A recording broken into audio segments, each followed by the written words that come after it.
Bienvenidos a su programa Bitácora Mexicana, este espacio de absoluta libertad de expresión, de debate y de análisis de la televisión pública.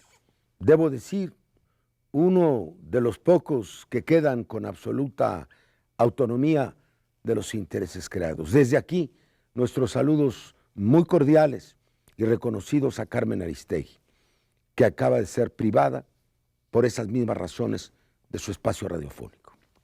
Hoy tenemos a debate un tema central para el país que está generando una conmoción social, que es el tema del campo mexicano en vista a la desgravación total de diversos productos conforme a lo acordado en el Tratado de Libre Comercio.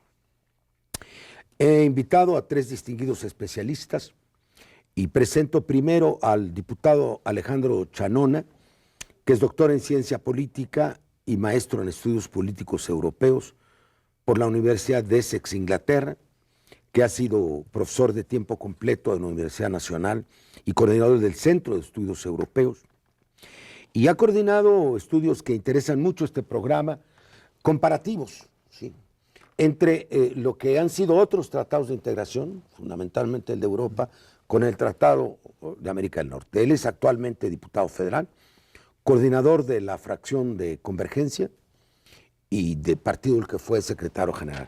Alejandro, pues ya te lancé de alguna manera la pregunta. Dinos por qué hay esta preocupación tan alta en el campo mexicano y quizá comencemos por esta visión comparativa. ¿Cómo protegió cada país de Europa a sus campesinos? Sí. ¿Y cuál es el régimen de subsidiación aceptado en aquellos países? ¿Y qué ha pasado aquí con el TLC?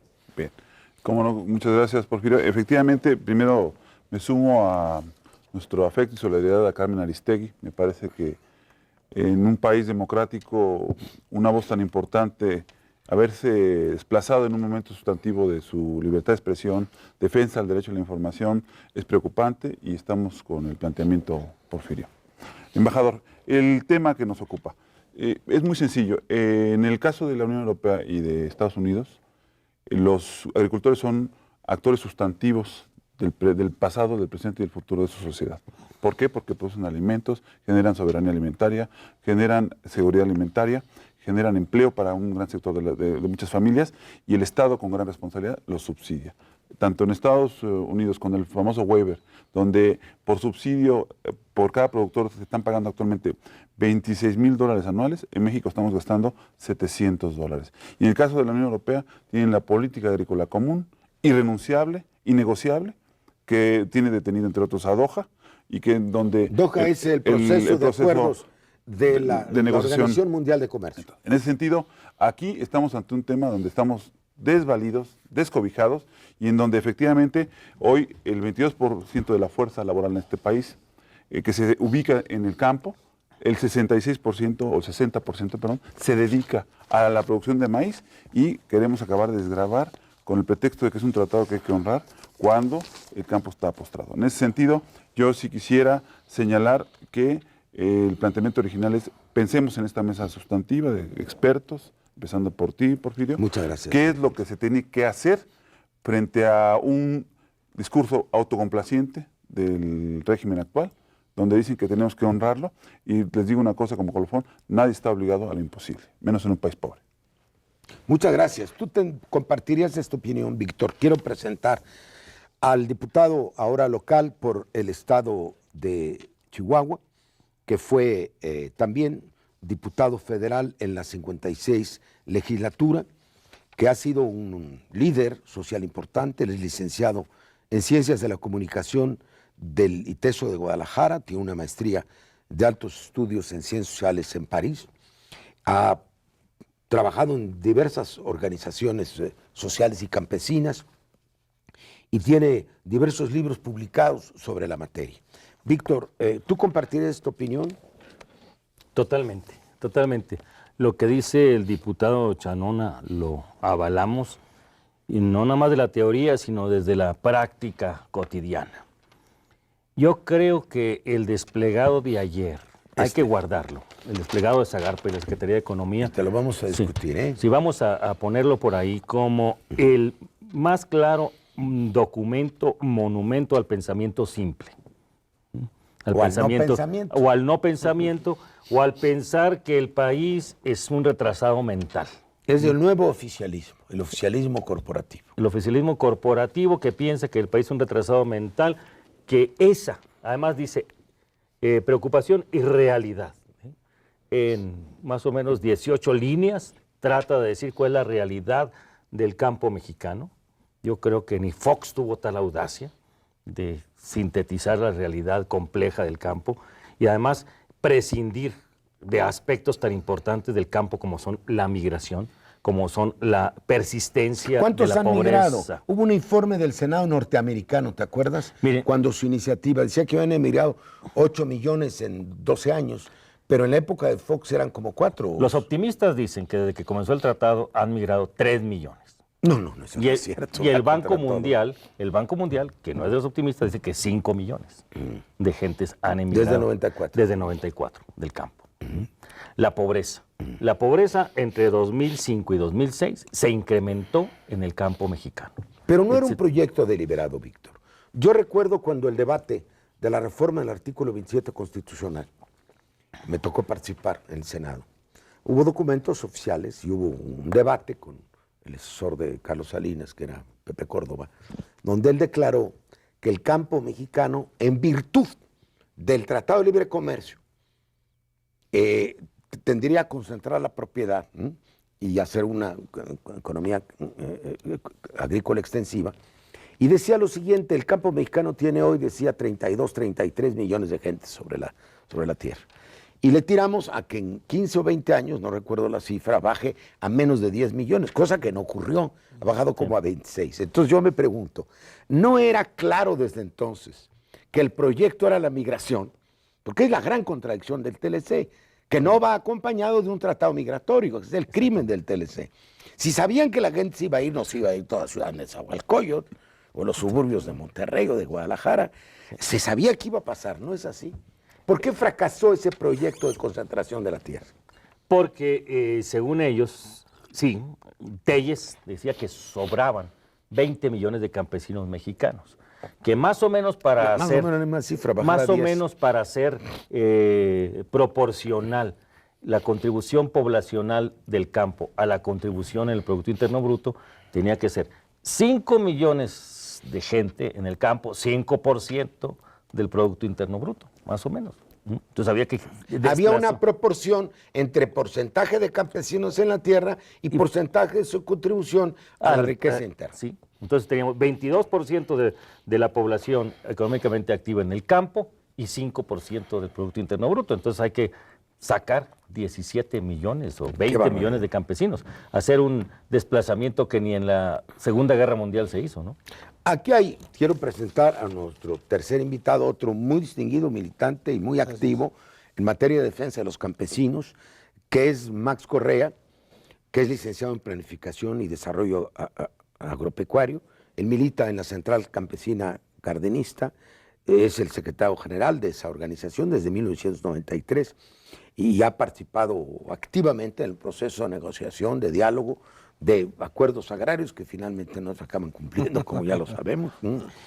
Y durante el año 2007 participó centralmente en el proceso de generación de propuestas para un acuerdo nacional del campo y un nuevo presupuesto para el campo, para no decir más cosas. Aquí hay como gato encerrado, a mi manera de ver. Los que hablan en favor del Tratado de Libre Comercio dicen, bueno, tenemos más beneficios, porque los campesinos pueden padecer en cuanto a su venta. Ellos dicen que no, ahora lo vamos a ver de sus productos, pero les van a llegar productos más baratos que ellos van a aprovechar como consumidores. ¿Qué tiene además de cierto el argumento de que, perdón, la expresión popular, ¿qué tanto es tantito? Que ya la desgravación ya venía por periodos y que nada más es un 10% este año. ¿En qué consiste el carácter crítico de lo que está ocurriendo al inicio de este año, Max? Sí, bien, solidarizarnos primero con este espacio de comunicación abierta, pública, crítica y propositiva también, y solidarizarnos con Carmen Aristegui, agradecerte la invitación, Gracias, Porfirio. Y desde luego hay muchas verdades que hemos expresado las organizaciones campesinas, los críticos del Telecán en materia agropecuaria, y hay contundentes mentiras expresadas por Felipe Calderón en su mensaje de 2008 a los mexicanos, y Esa ya no expresadas... es la simplificación, es la simpleza. Bueno, Y si y se expresadas pasó la en raya. ese desplegado que nos recomienda Víctor Ahorita guardar lo vamos a ver. para seguir evaluándolo en la historia, pero algunos datos, Porfirio. Se dice que los mexicanos con el Telecán vamos a poder tener acceso a una variada cantidad de alimentos y a más bajo precio. Hay información que tenemos de la propia Secretaría de Economía que nos dice que en 1994 los mexicanos con el salario podíamos adquirir, con el salario mínimo, 38 kilos de tortilla. Hoy, con el mismo salario, solo podríamos adquirir, y con estos precios, quizá 5 o 6 Porque kilos uno de de los tortilla. argumentos de Calderón es que los salarios han aumentado con el Telecán, lo que no es solamente Es una falsa, un error una matemático, mentira. es una mentira flagrante, eso no es cierto. No El es salario cierto. ha venido disminuyendo. Claro, y gravemente los precios de los alimentos se han venido incrementando. Es mentira que el Telecán le ofrezca a la población alimentos más baratos y de mejor calidad. El caso de la leche, en 94 se podía adquirir 16 litros, ahora si acaso puedes adquirir 5 litros. En el caso de frijol, podías adquirir en 1994 8 kilos de frijol, hoy si acaso adquieres 3 kilos. Entonces, hay mentiras ocultas. Otra realidad, Porfirio.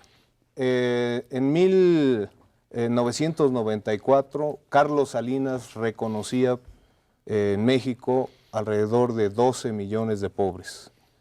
En el 2006 se calcula y se reconoce alrededor de 50 millones de mexicanos pobres. Y de ellos, la mayor parte son los que viven y trabajan o sobreviven en el campo mexicano. Y ahí se localiza la pobreza extrema. Entonces el Telecán tampoco ha resuelto el problema de la pobreza. Ya llevamos 2 verdades muy contundentes que nos están diciendo que hay que renegociar ese tratado y cambiar la política. Que no es cierto que ha habido progreso para la mayor parte de la población, que ha habido al contrario una creciente concentración del ingreso y un empobrecimiento a las mayorías. Aquí hay otro juego tramposo.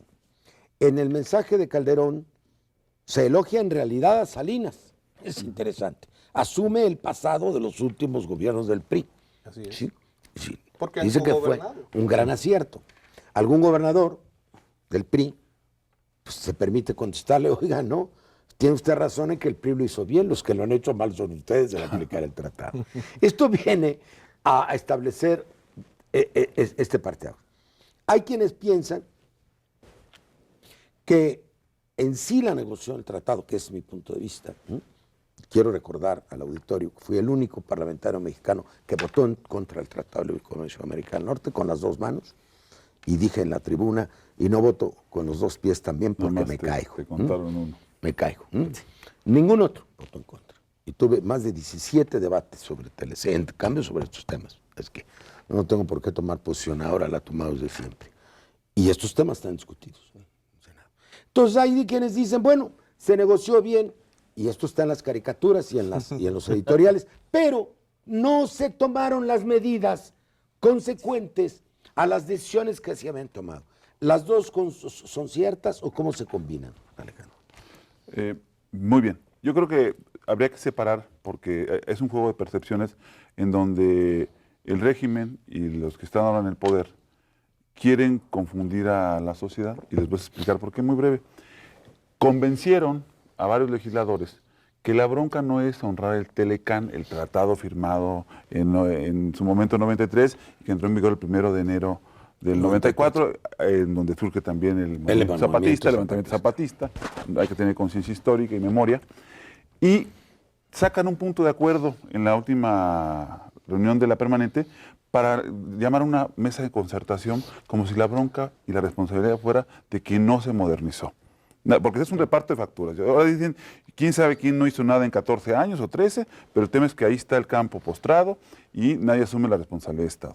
Y entonces sacan un acuerdo para la mesa de concertación y no se atreven a invocar este ladrillo, que es el Tratado de Libre Comercio de América del Norte, en donde está la solución al conflicto, que es nadie está obligado a lo imposible, que es el hecho de que en México, por ejemplo, donde tenemos un campo muy ineficaz, con un campesinado muy ineficaz, con productores de medio tamaño, también con muchos problemas de subsidio y de apoyo, que van a ser arrasados porque va a entrar efectivamente el grano muy barato para el consumidor, pero no para ellos, porque ellos van a decir, ya no me van a comprar mi grano al precio que yo quiero, se van a tener que ir o a Estados Unidos o a las grandes urbes a engrosar el ejército de reserva de este país. Bueno, el tema es muy sencillo. Tomemos la palabra de la mesa de concertación, pero también obliguemos al Ejecutivo a que invoque el artículo 801, el capítulo 8, donde vienen las medidas de emergencia. A ver, esas cosas. Esa facultad que tiene él no tiene que renegociar nada, tiene que invocar nada más lo siguiente: como hay un daño al campo mexicano o hay una amenaza al futuro del campo mexicano, el Ejecutivo tiene todas las facultades de notificar en tiempo y forma al Estado estadounidense y al Estado canadiense de que no va a haber el 100% de la desgravación. Eso así es de sencillo, ni siquiera es un conflicto de movilizaciones o de andar buscando fórmulas extrañas.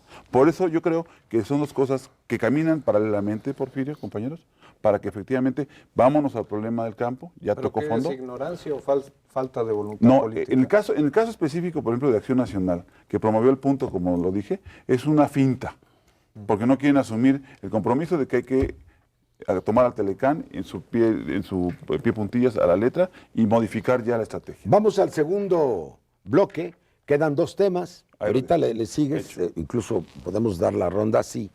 Quedan dos cosas.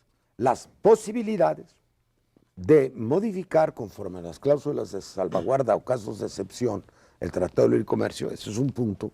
El otro, el de armar una política agropecuaria en serio, porque ya dijo el secretario de Agricultura, ellos tendrán subsidios, nosotros tenemos puro corazón, yo no sé como Huitzilopochtli, van a regar la sangre del corazón en el campo, de las cosas más ridículas que se han dicho. Ole lo que inventaron Por mi madre Bohemios, de Carlos Monsiváis, ¿no? Y luego el tercero, ¿cuáles son las razones, que es lo que está preguntando Max, por las cuales no lo hacen? ¿Cuáles son los intereses que están detrás? Lo dejo como tres preguntas y vamos a un intercambio rápido donde vamos a leer algunos párrafos de lo que se dice aquí.